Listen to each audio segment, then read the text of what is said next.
Good morning guys, in front of me is Redmi 13 and let me show you how to change wallpaper on this device.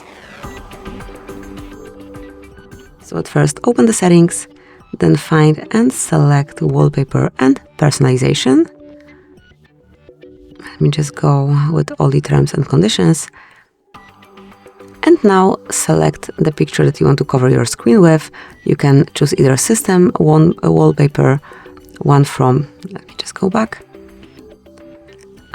One from editor speak, from new wallpapers. You can download some wallpaper, you can search the online wallpapers, also you can use your own photo if you want, but let me play one from system wallpapers, for example this one.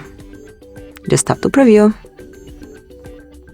So here we've got on home and lock screen, and if you like it, if you want to apply it, mark apply and then decide if it's for your lock screen only, just your home screen or both of them, and I would like to pick the third option. So, it is applied. That's it. Thank you for watching. Please subscribe our channel and leave the thumbs up.